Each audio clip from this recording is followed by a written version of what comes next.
The city of brotherly love, Philadelphia, Pennsylvania. Philadelphia Eagle fans not in love with the results of last night's or yesterday's game where they lost to the Cowboys on Sunday. Welcome back, everybody, to American Sunrise. All right, in focus today, a big move coming from President Trump. We mentioned this at the top of the show. Just the news reporting that Trump is getting ready to formally designate the Muslim Brotherhood a foreign terrorist organization. By the way, it is already banned in parts of the Middle East. For example, Egypt, Saudi Arabia, Jordan, they all banned the Muslim Brotherhood. Now it appears Washington is set to do the same. So what would change the minute the designation drops? Well, let's bring in geopolitical analyst, U.S. Army veteran, Lieutenant Colonel Darin Gaub.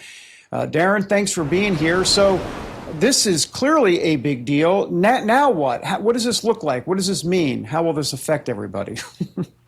Hey, good morning. Yeah, no, calling the Muslim Brotherhood a foreign terrorist organization is kind of like calling a spade a spade. It's something that's been needed to happen for many years because it's fairly obvious, it would seem.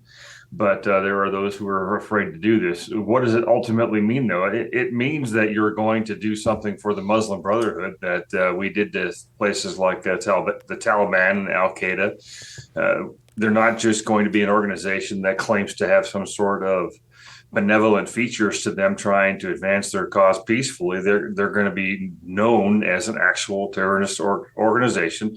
As a result of that, you can bring things like military force alongside to eliminate them if necessary, or where that works best.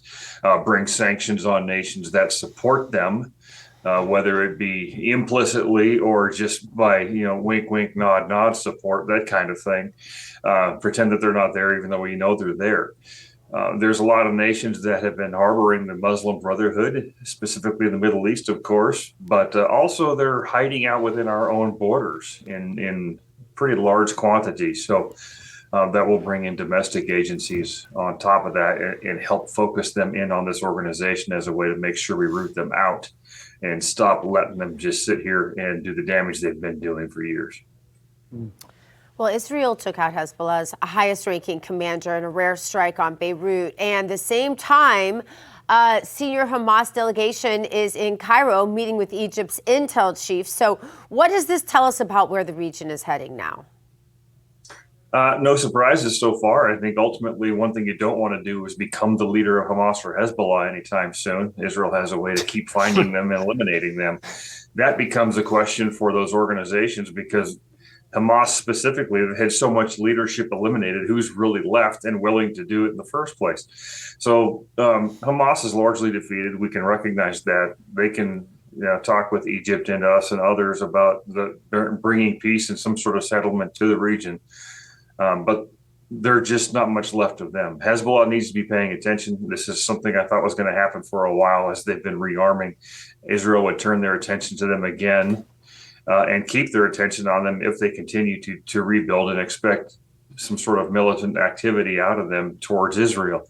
That leadership is going to keep getting targeted. It tells Iran that Israel knows what's going on and that they're going to keep targeting Hezbollah too and make sure they can't affect Israel's peace. There's so many hot spots out there that President Trump is working to cool down. One of those, of course, would be the war between Russia and Ukraine. Secretary of State Marco Rubio saying that there's actually been a pretty good amount of progress on the peace plan front between those two nations. Here's just some of what he had to say over the weekend. We began almost 3 weeks ago with a foundational document that we socialized and ran by both sides and with input from both sides. And one of the things that happens when you've been involved in this now for 10 months is you get a pretty good sense of what the priorities and the red lines and the important issues are for both sides.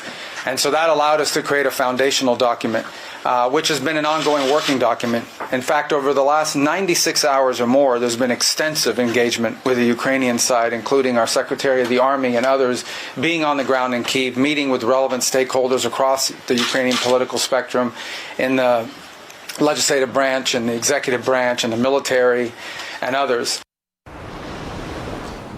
So that document he talks about is a 28-point peace plan the Trump administration has created. How optimistic are you that this is the final peace plan, that we're actually going to get somewhere, that we're going to get some traction this time?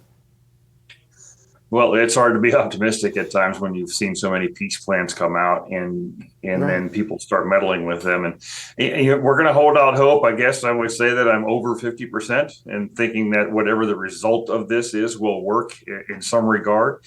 But I think pragmatic enough to know that oftentimes when we have 28 points to attempt to achieve a peace, you run the risk of actually setting conditions for another conflict in the future. And you're going to be debating over every single, one of these points pretty heavily. And that happens a lot too. So hopefully it does end this. I suspect there will be some unhappiness on Ukraine and Russia's side, both, but mostly it seems like on Ukraine right now. But the military reality on the ground is that Ukraine has been losing traction for quite some time. Russia has been gaining, and although it's not very fast, it does mean that at some point Ukraine is going to have to recognize the fact that it largely has exhausted itself in this war. Fought valiantly for sure, but they were overmatched from the beginning. And so do we really want to just continue this or find a way to settle it and stop the bloodshed? Yeah, and the Zelensky government is in the middle of a corruption scandal there specifically, and so the White House knows that, and that's why they're putting the pressure on him to cut a deal now. Lieutenant Gaub, thanks for being here. Appreciate it. Great stuff. Thanks. Have a good morning. Thanks so much.